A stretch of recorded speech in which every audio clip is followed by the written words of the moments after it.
Okay, so both seacocks are open. The next thing that we check in here is all of the oil levels on both engines. We check the oil level on the genset. We check the batteries, which is what we're sitting on. And we also check the bilge, which is where my feet are at the moment. So we take our trusted paper. We look for our dipstick, which has got a red one there. We grab some paper, have a bit of a look where it is, because the hole's hard to find when you go to put it back. That's it. So clean it first, re-dip it.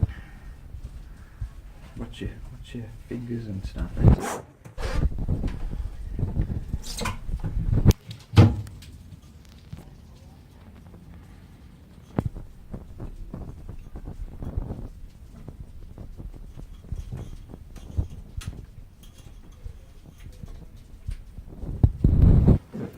With it? Yeah. Why are we happy with it? We're happy with it because it's in between the minimum and the maximum marker on the dipstick.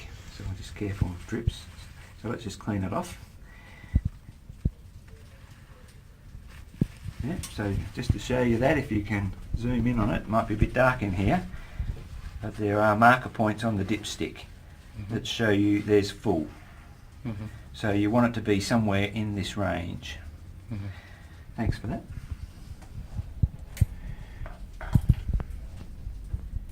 Again, watch your head.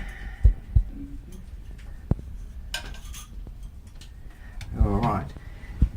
Again, I like to do things in sequence, so I go from that dipstick to the genset dipstick, which is on the left hand side here, and again we'll pull it out. Keep going a bit further along, it's probably halfway along. Small one. Yeah, watch the drips.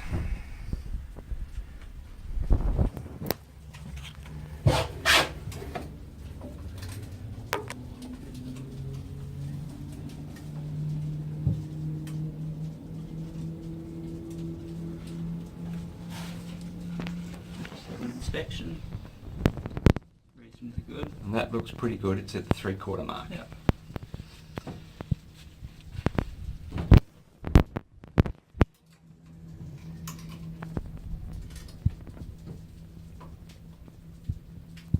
Yeah.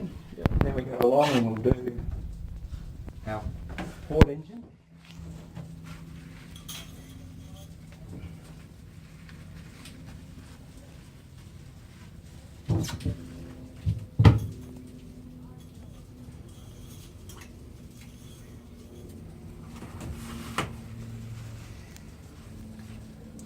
Reasonably good.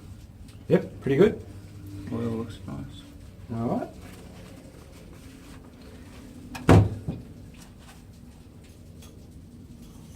So that's the main engine oils done. We then have to do the gearbox oils, but to access that we do that from the rear of the deck.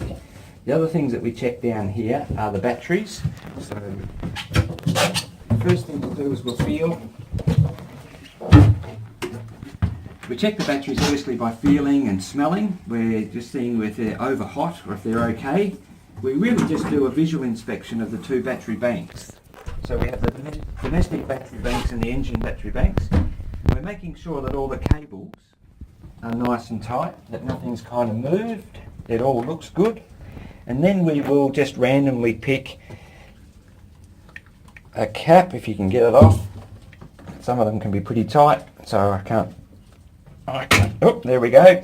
And we're looking for the levels of water in the batteries themselves. And you don't do every one, you just do a couple. But these batteries look good, they're not hot. And is there an indicator on the batteries? It's best the indicator there, but if it's they're fine because they're not red. If they're red, it means they're starting to lose water. Okay, so that all looks okay. The next check we'll have a quick look at is the fuel separators.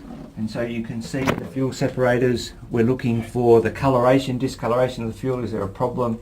But we're really looking for any water that might be in the fuel separator. And you can see the water, it's a different layer. There's a line that you can clearly distinguish between water and fuel. And we'll do that for both engines, but that's hard to see from down here. Final thing we're looking at is coolant levels. So there are coolant levels, which we'll also do from upstairs. Quick visual inspection. Does everything look okay?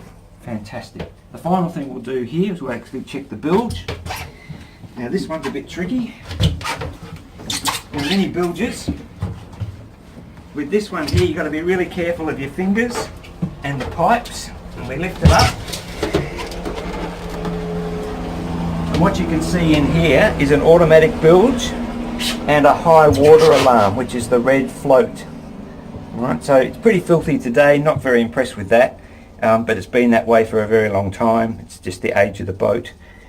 So we're just having a look to make sure that it's not completely full. Alright, we'll put that back.